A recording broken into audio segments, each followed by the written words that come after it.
O Senhor esteja convosco. Ele está no meio de nós. Proclamação do Evangelho de Jesus Cristo, narrado segundo Mateus. Glória a vós, Senhor. Naquele tempo, os discípulos de João aproximaram-se de Jesus e perguntaram: por que razão nós e os fariseus praticamos jejuns, mas os teus discípulos não? Disse-lhes Jesus: por acaso os amigos do noivo podem estar de luto enquanto o noivo está com eles? Dias virão em que o noivo será tirado no meio deles, então sim, eles jejuarão.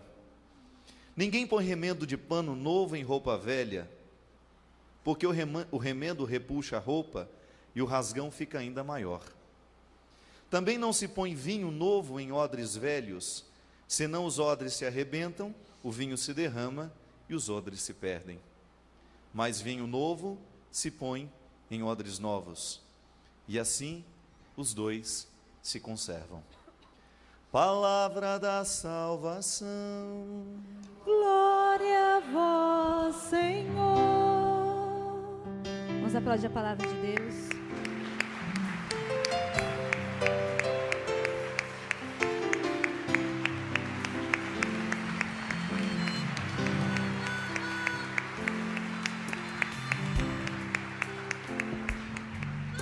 Louvai o Senhor, porque é bom.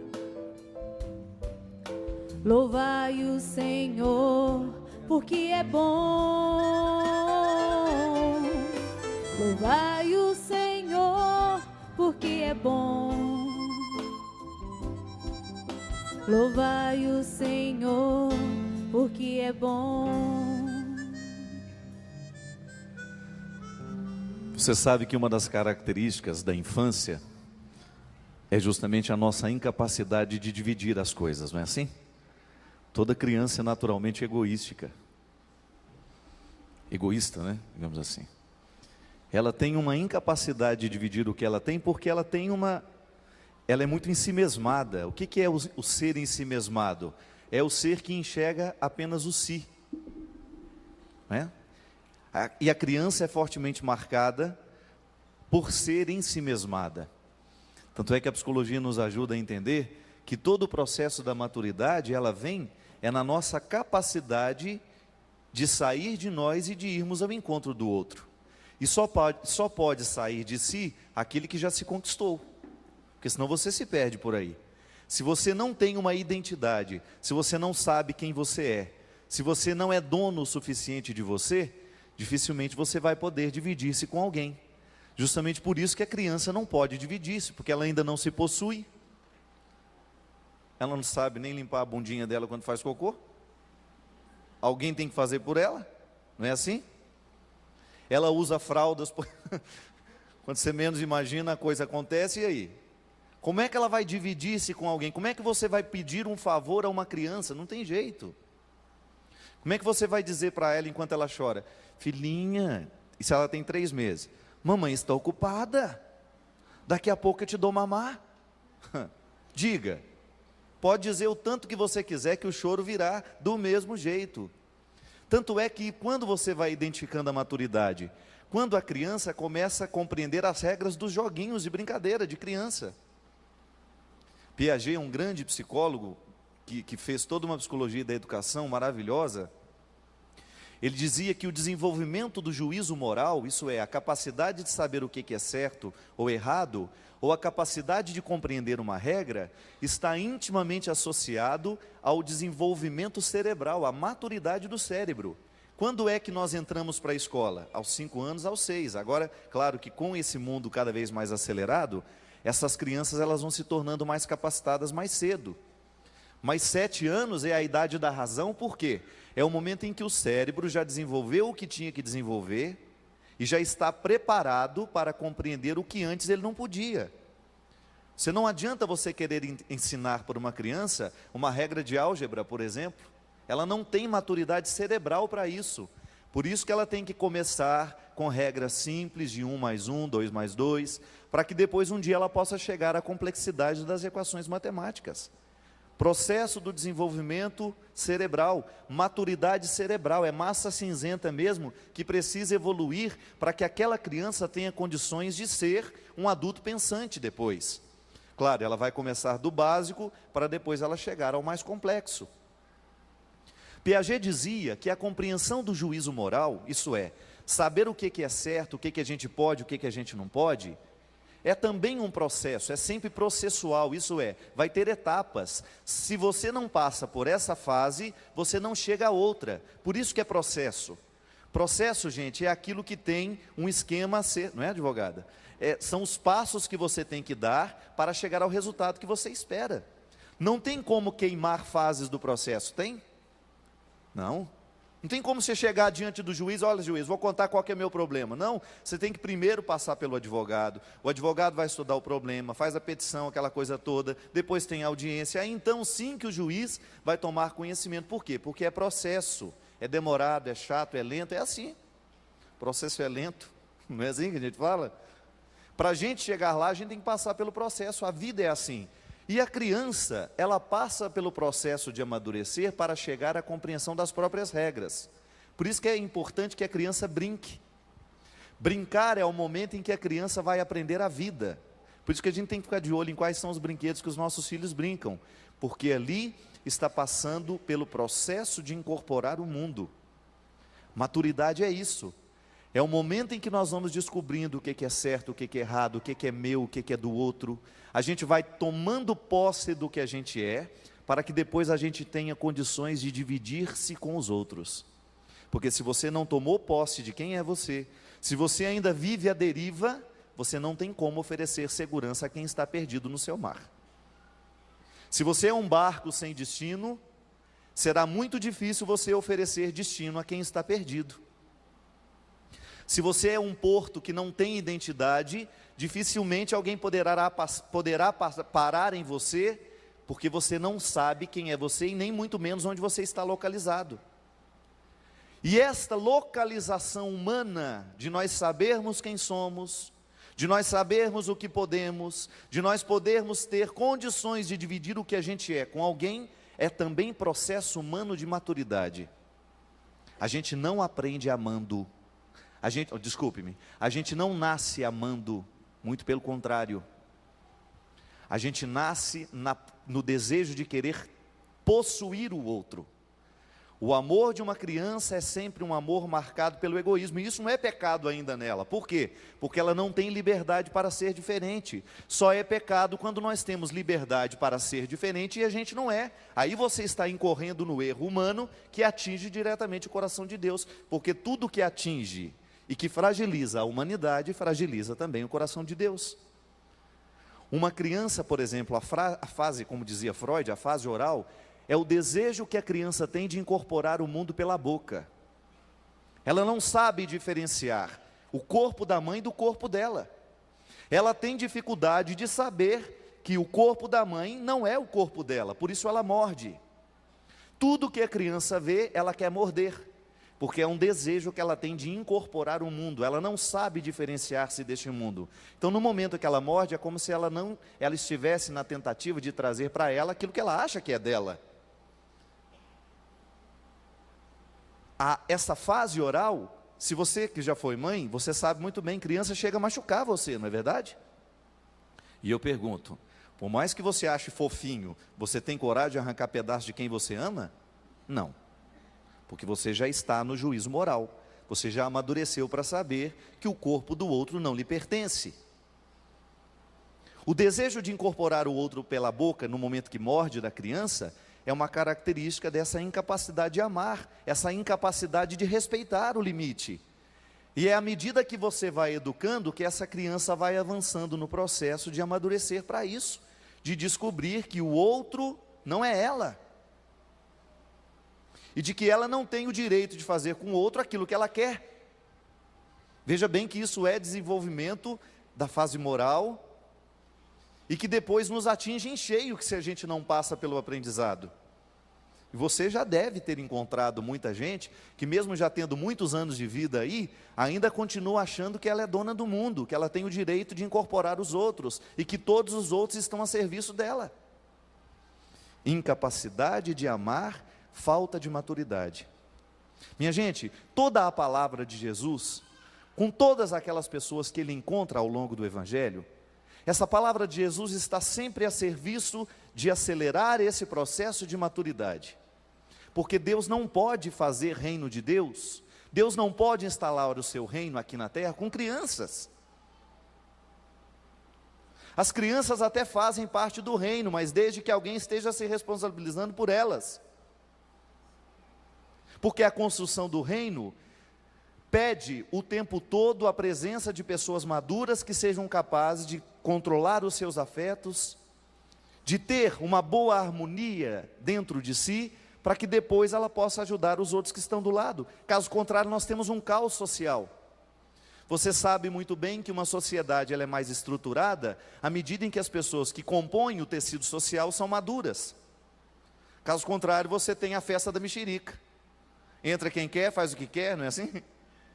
Na festa da mexerica todo mundo pode tudo. Mas nós não estamos fazendo no mundo uma festa da mexerica, e nem temos o direito.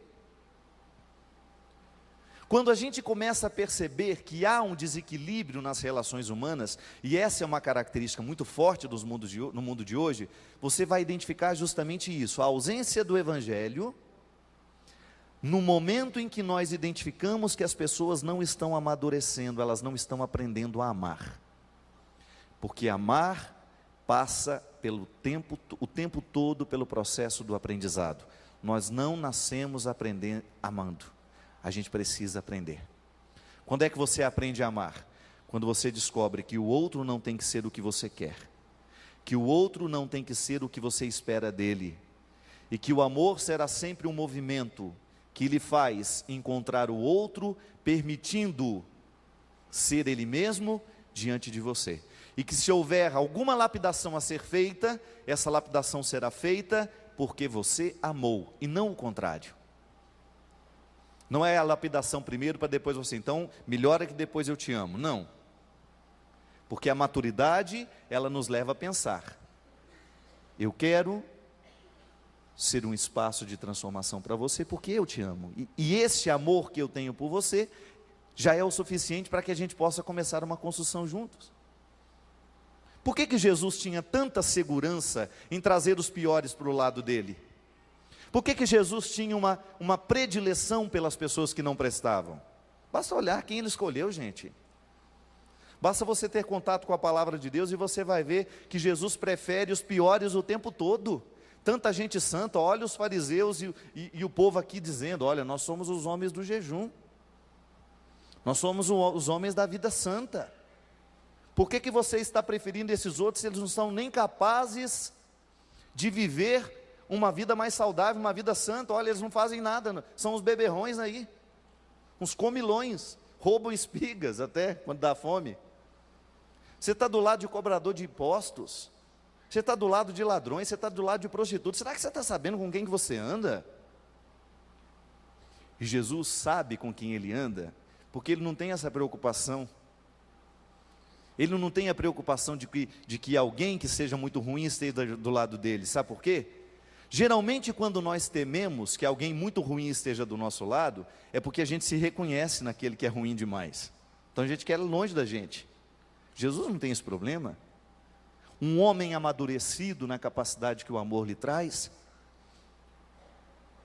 um homem fortemente preparado para ser gente, foi bem educado pela Virgem, foi bem educado por São José, foi um homem que teve uma raiz antropológica bem solidificada, veio de uma família que lhe ensinou a amar, que lhe ensinou a amadurecer, trabalhou na hora certa, foi menino na hora certa, brincou na hora que tinha que brincar, estudou na hora que tinha que estudar, foi gente lapidada, não permitiu que a infância tomasse conta da sua vida inteira. Então ele não tinha o que temer, tragam os piores, porque eu vou contagiá-los para que eles pudessem amadurecer também. Jesus não tem preconceito nenhum do ponto de vista humano justamente por causa disso. Ele está seguro de quem ele é. Ele amadureceu o que tinha que amadurecer, mas você pode dizer para mim, mas ele era Deus, mas era humano. E o processo humano de Jesus, ele passou do jeito que tinha que passar, tanto é que teve agonia antes da morte. Deus não o poupou em sua humanidade, não.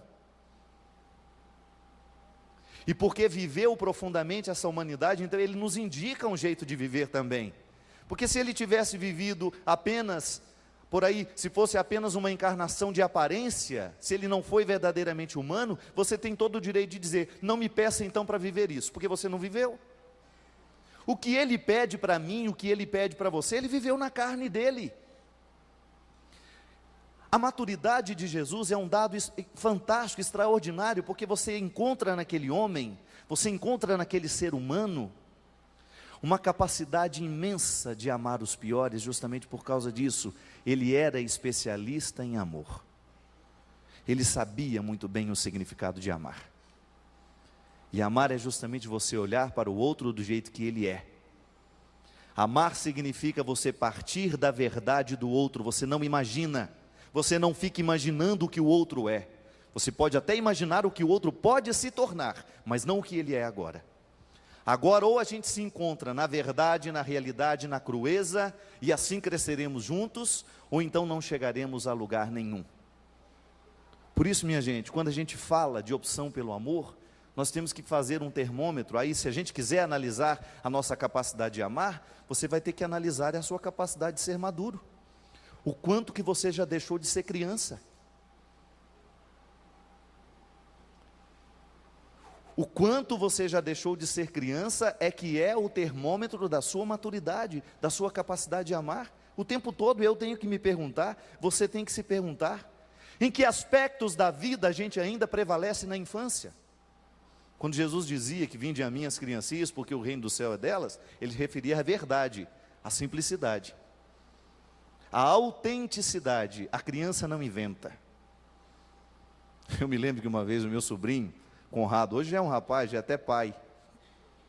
A minha irmã, essa que faleceu naquele acidente trágico, que vocês já conhecem a história, ela o levou para me visitar, eu morava lá em Brusque, Santa Catarina.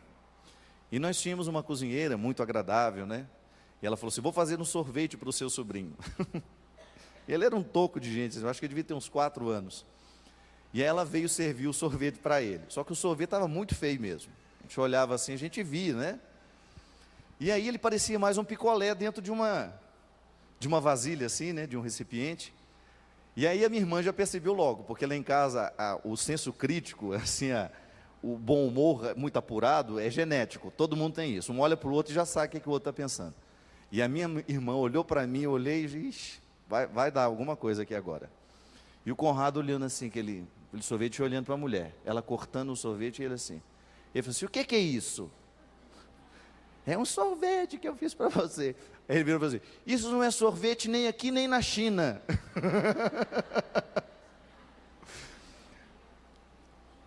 Aí a mãe quase morre de verdade, de vergonha, né? A mãe quase morre de vergonha. Jesus se refere a isso, quando fala que a gente precisa ser como as crianças. É autenticidade, simplicidade e autenticidade. A criança é autêntica, ela assume o que ela pensa, ela diz, a mamãe mandou falar que ela não está, né, no telefone. Se ela atende, ela fala, a mamãe mandou falar que não está.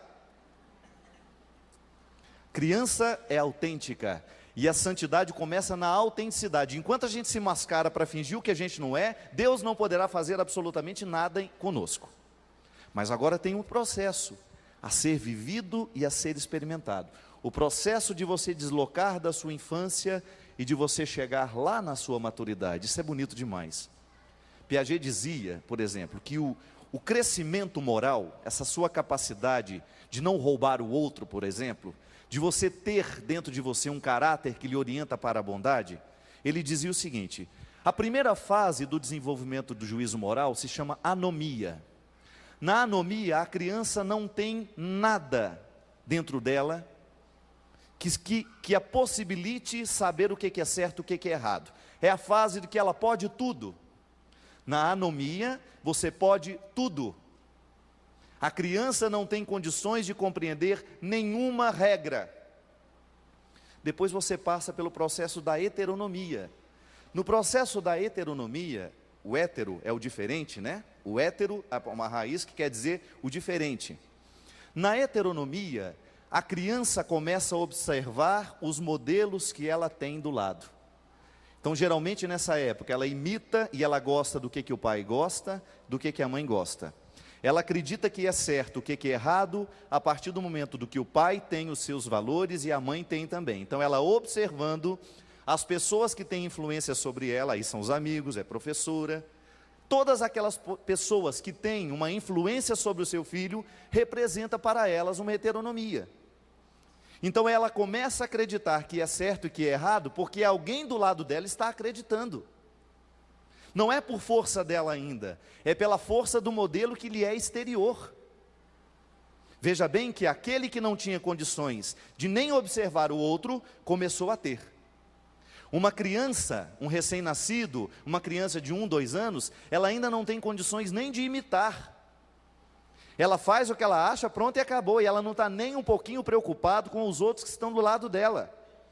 Depois, na heteronomia, essa capacidade já começa a ser diferente, porque ela começa a observar as pessoas que estão do lado. Então ela começa a ter um código de valores que ainda não é o dela, porque ela está ainda observando quem está do lado.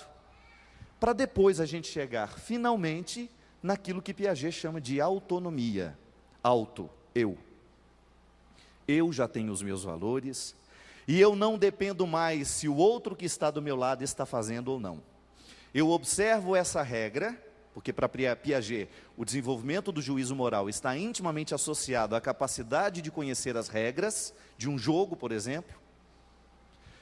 Eu vou seguir essa regra, porque eu sei que nela existe um valor. Essa regra me orienta, essa regra me norteia. É um caminho seguro. Gente, lei é um caminho seguro. Não é uma coisa para me cercear, para me impedir de ir, não. É para me fazer caminhar seguro. Proibido pisar na grama. Na heteronomia, a gente olha um para o lado, para o outro, atravessa, não é? Na autonomia, não. Quem vive na heteronomia, atravessa tranquilamente a grama e não tem ninguém vendo mesmo.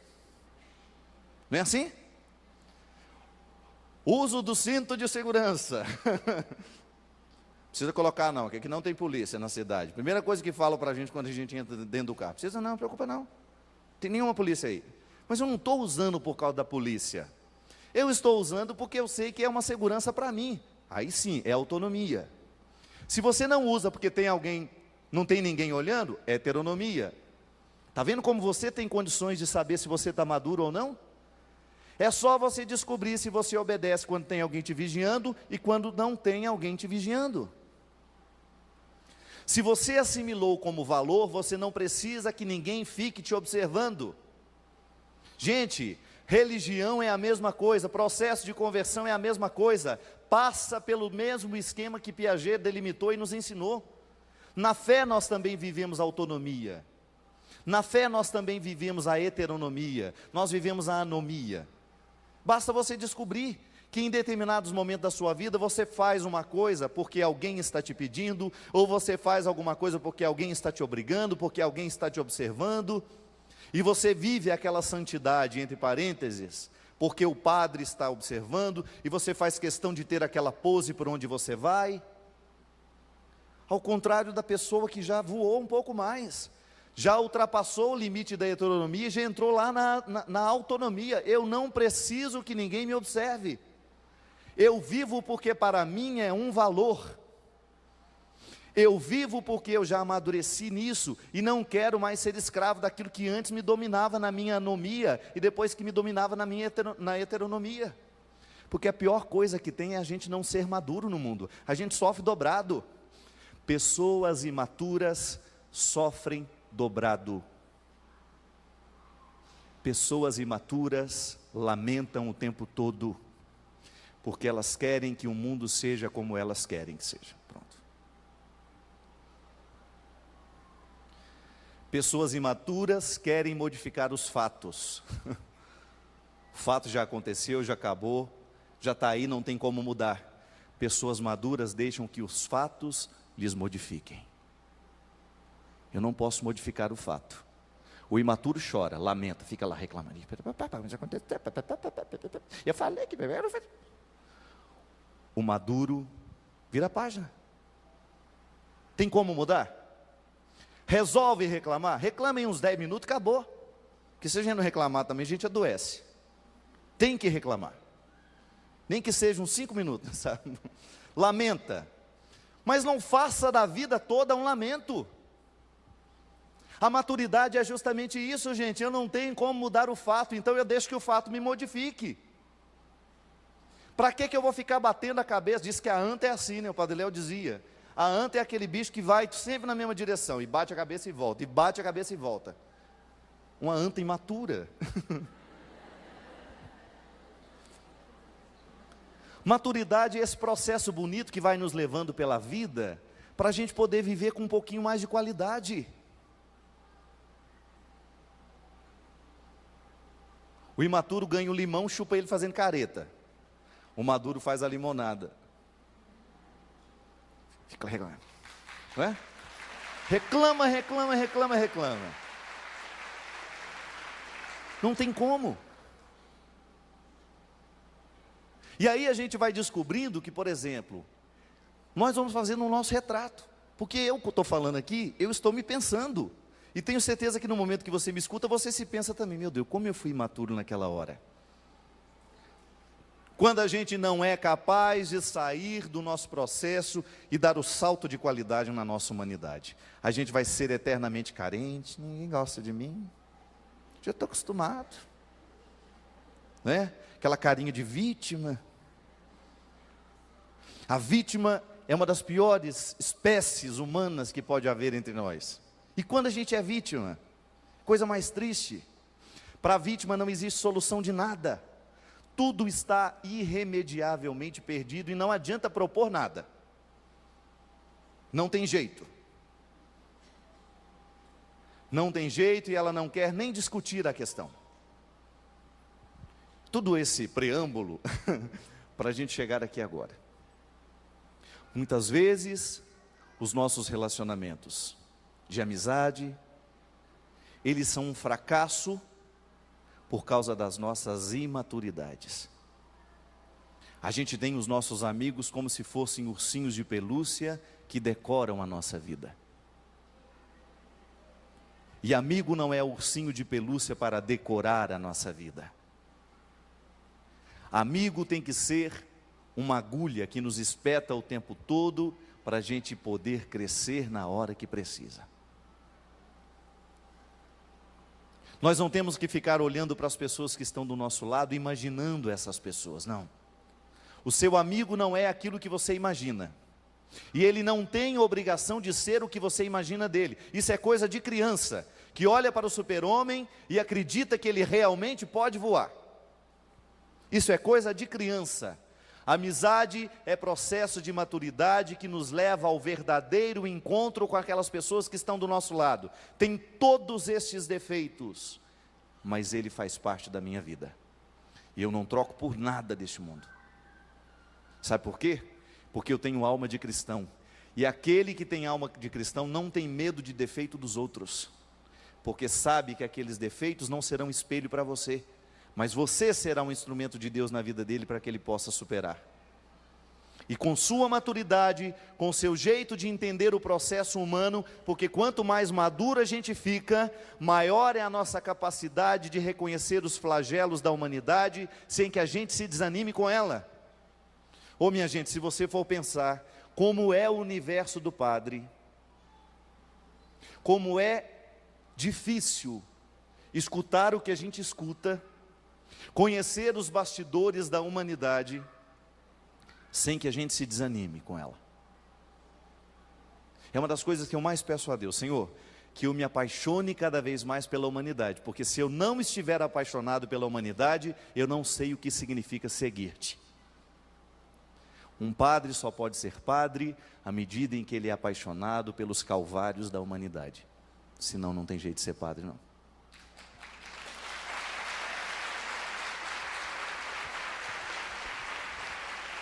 E aí, eu divido a minha responsabilidade com você. Um cristão só pode ser cristão à medida em que ele não teme o calvário da humanidade. Porque se você se torna uma pessoa incapaz de compreender o limite do outro, você está lidando justamente, diretamente, ainda que de maneira falseada, com a sua incapacidade de lidar com seus limites. Porque geralmente é assim, essa regra é muito simples, você já ouviu demais, mas ela não deixa de ser verdadeira, porque já dissemos demais. O que a gente não suporta no outro, é aquilo que a gente não suporta em nós mesmos. E o outro funciona como um espelho, onde a gente se vê. Quando você vê aquilo que o outro tem de pior, e aquilo te incomoda demais, a ponto de lhe paralisar, a ponto de lhe colocar todos os preconceitos do mundo, para você não aproximar-se, para você não ser amigo, para você não tentar ajudar, é porque de alguma forma você está refletido nele. Não sou eu que estou inventando isso não, é a psicologia que já nos ensinou há muito tempo, que a rejeição é um processo de ver-se naquele. É igual sentir falta do outro. Eu sinto falta, mas o que eu sinto falta é da falta que me falta e que nele não falta.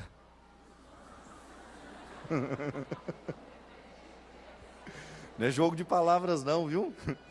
Sinto falta de você, mas o que eu sinto falta é da falta que me falta em que você não falta.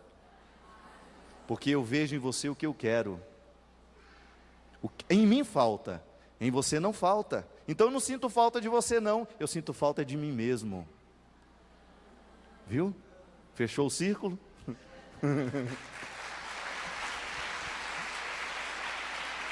Amor imaturo. Vamos fazer o jogo de palavras de novo? Isso vai estar no meu livro, viu? Depois você compra. Vai sair pela Canção Nova. Sinto falta de você. Mas o que sinto falta é do que me falta em que em você não falta. Porque ao sentir falta de você, eu sinto falta de mim mesmo. Toda vez que eu, como pessoa, quero buscar no outro o que me falta, eu estou fazendo o outro viver a condição de objeto, porque o outro não é banco das minhas necessidades. Eu posso até admirar no outro o que eu não tenho em mim, mas eu não tenho o direito de querer fazer que ele se torne a representação daquilo que me falta, porque senão isso não é amor, isso é coisa de criança, brincadeira de criança. E brincadeira de criança tem que passar um dia, minha gente. Ninguém pode continuar brincando a vida inteira. Ninguém pode passar a vida inteira no meio de carrinhos e de bonecos. Ninguém pode passar a sua vida inteira montando pecinhas de quebra-cabeça aos 40 anos, como se você ainda tivesse 5. Não, a vida passa e é bom que ela passe. É uma viagem, o trem está andando o tempo todo e a gente não tem como falar, vou parar aqui agora que eu quero ficar nessa estação a vida inteira. Um dos grandes problemas que nós temos, sobretudo nos homens, psicologia humana agora, para homens, psicologia não, humana é sempre psicologia, psicologia masculina, que eu queria dizer, o prolongamento da adolescência nos homens é uma coisa seríssima. Homens que aos 40, aos 50, aos 60, ainda estão se comportando como se fossem garotos de 15, 16 anos. Por isso que está tão difícil arrumar gente para casar no mundo de hoje, viu? Porque esse dado também é comum, vocês mulheres, vocês amadurecem muito mais rápido do que nós.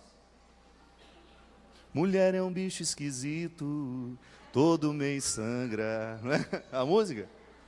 Esse sangramento mensal que vocês têm, já coloca vocês numa relação com o corpo, totalmente diferente dos meninos. Vocês vivem uma restrição, é um processo de amadurecimento acelerado desde da parte física. Você tem um corpo que te dá trabalho todo mês, você começa a ter uma conduta diferente, para você não sair jogando sangue nas piscinas, não sair jogando sangue nas calçadas, na areia da praia. Estou mentindo? Quantas vezes você como menina, você teve que deixar de ir para o clube, você teve que deixar de ir para aquele lugar, porque você estava menstruada, e o menino não, ele vai onde ele quer, na hora que ele quiser, papapá. São as restrições do corpo que já dão um fator a mais para amadurecer, não adianta.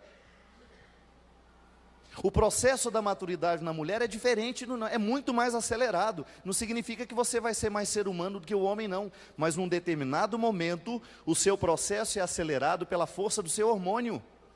Você amadurece, você começa a enfrentar os limites da vida e da sua condição mais cedo.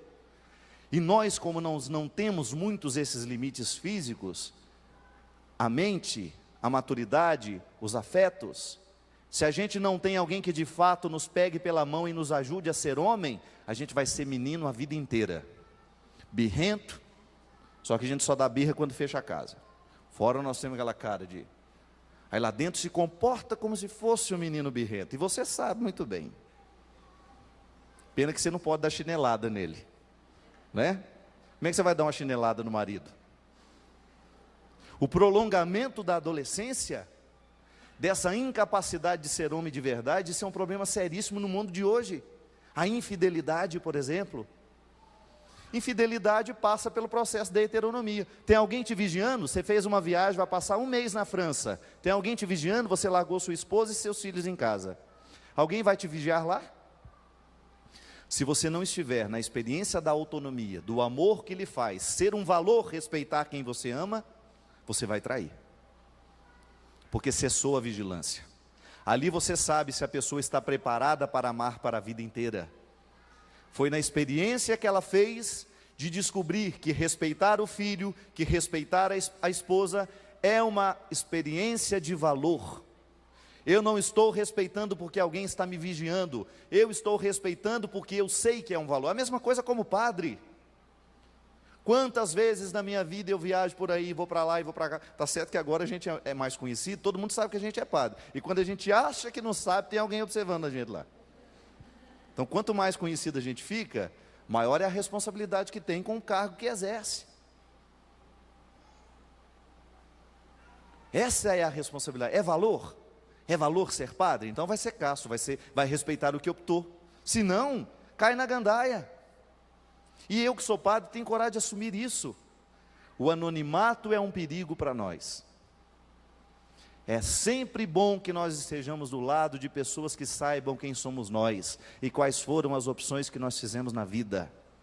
Eu sou um homem consagrado a Deus, você é uma mulher, você é esposa, você é mãe, e é sempre bom que você esteja num lugar que te proteja, que todos saibam quem você é, o que você faz, porque você está comprometido com a sua autonomia, você amadurece nessa hora.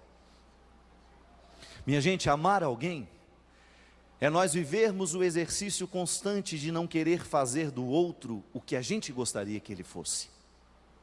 A experiência da amizade, a experiência do amor conjugal, a experiência do amor filial, sempre passa pela consciência de que o outro é alguém que me encontra, e que haverá uma transformação do nosso encontro, porque é impossível a gente ficar indiferente àquele que chegou.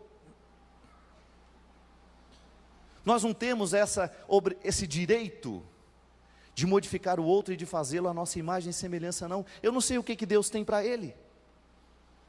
Eu não sei nem o que você pode ainda como pessoa. Quem sou eu para agora dizer como é que você vai ser? Quem sou eu para dizer isso? A experiência de amar e ser amado é, antes de tudo, a experiência do respeito. Eu, que tenho posse daquilo que eu sou, encontro-me com outro que também tem posse do que se é, para que juntos a gente possa se dividir. Caso contrário, estabelece uma confusão danada, a gente já não sabe mais quem é quem nessa história. E a gente começa a sentir falta do outro, quando na verdade a gente está sentindo falta da gente mesmo. Quando na verdade o que a gente está precisando é cuidar da gente mesmo. Quantas pessoas aí que vivem uma extrema necessidade de cuidar dos outros, na verdade ela está pedindo socorro, cuidem de mim, que eu não tenho ninguém nessa vida. Cuidem de mim. Quando você encontra pessoas que estão por aí apavoradas, querendo dar jeito no mundo, quando na verdade elas estão precisando dar jeito na vida delas. Jeitos contrários de querer chegar ao lugar. É honesto o desejo de chegar, mas o caminho que se pega é atalho. Eu não sei, não acredito que nenhuma palavra possa ser pregada aqui, sem que ela provoque dentro de nós alguma mudança, até mesmo em quem vai ouvir isso agora. Está aí, em algum momento da sua vida, dentro do carro, sei lá onde, na sua casa. Como é que está a nossa capacidade de amar? Será que a gente tem amadurecido para isso? Ou será que nós ainda estamos buscando nos outros as satisfações das nossas necessidades? Uma coisa é você amar por necessidade, outra coisa é você amar por valor. Amar por necessidade é aquele desejo constante de que o outro satisfaça o que eu espero dele. E amar por valor não. É você não querer nada do outro. É você ser livre diante do outro. Eu lhe amo com toda a gratuidade do mundo. Estava dizendo isso ontem, eu tenho experimentado muito isso com a minha mãe. Essa semana passada ela veio me visitar. Estava com muita saudade dela, trouxe ela para ficar uma semana comigo. E a minha mãe não serve para nada mais. Não serve para nada. Ela não cozinha, ela não lava, ela não passa. E no entanto eu não sei viver sem ela. Isso é amor. É quando o outro perdeu toda a utilidade que ele poderia ter na sua vida e mesmo assim você continua olhando nos olhos dele e dizendo: eu não sei viver sem você. Você é um inútil e por isso que eu te amo tanto. Não é assim? Porque enquanto o outro tiver alguma utilidade, pode ser que não seja amor. Enquanto o outro tem alguma utilidade na sua vida, pode ser que ainda não seja amor. Pode ser que você esteja buscando apenas a satisfação das suas necessidades. Mas se você já chegou que o outro não serve para nada, e mesmo assim você não sabe dizer seu nome sem lembrar do dele, então isso é amor de verdade. É o amor pelos inválidos, a coisa mais linda que tem no mundo, minha gente. São essas pessoas que enfrentam esses problemas familiares, como eu vejo lá, a Cristina, lá em Aracaju. Uma mulher que mudou a sua vida, a minha vida, sem me dizer uma palavra, que ela não pode dizer mais. Inteiramente imobilizada na cama, e você precisa de ver o amor dos amigos por ela. Aquela mulher não fala, aquela mulher não pode ir a lugar nenhum mais, ela não pode fazer mais nada por nós, senão emprestar o que ela é. Não passa mais pelos gestos, ela não pode mais manifestar o carinho dela pelas pessoas com gestos, porque ela não tem braços mais para isso, os braços estão inutilizados. E no entanto, minha gente, o tempo todo, cada pessoa que se aproxima daquela mulher, ela tem o que ela tem de mais sagrado, o ser. Ela não pode fazer almoço para ninguém, ela não pode fazer um tempero caprichado, ela não pode fazer a comida favorita de ninguém, ela empresta o que ela é. Porque na hora que forem embora as suas habilidades como pessoa, é que você vai saber se você foi amado ou não. Eu vou me saber amado é assim. É no dia que eu não puder pregar, que eu não puder fazer missa, que eu não puder mais cantar, que só sobrar o Padre Fábio e suas mazelas. Põe o padre no sol, tira o padre do sol, põe o padre no sol. Dá o remédio, traz o remédio. Tira a fralda, troca a fralda. Não é assim? Na hora que passa a utilidade é que vai sobrar o que de fato a gente é.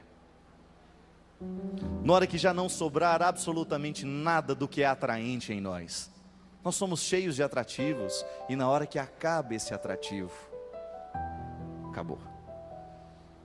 Eu não sei o que vai sobrar de você.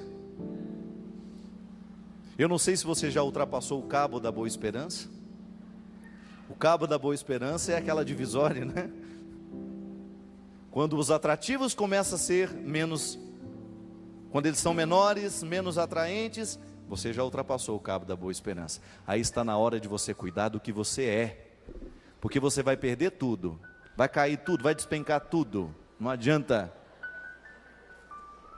Tudo vai ser perdido. Eu só espero que você não se perca de você mesmo, porque se você perder sua beleza, se você perder sua voz, se você perder os seus talentos, mas se você não se perder de si mesmo, você não vai morrer na solidão. Porque enquanto sobrar aquilo que você é, e você de fato tiver conquistado alguém a partir daquilo que você é, você sempre terá alguém do seu lado.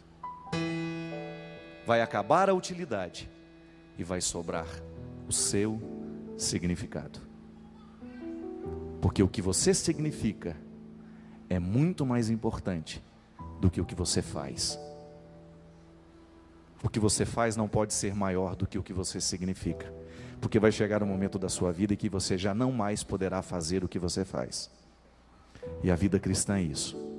É um convite para que a gente amadureça, para que a gente possa ser mais do que a gente faz. Amém.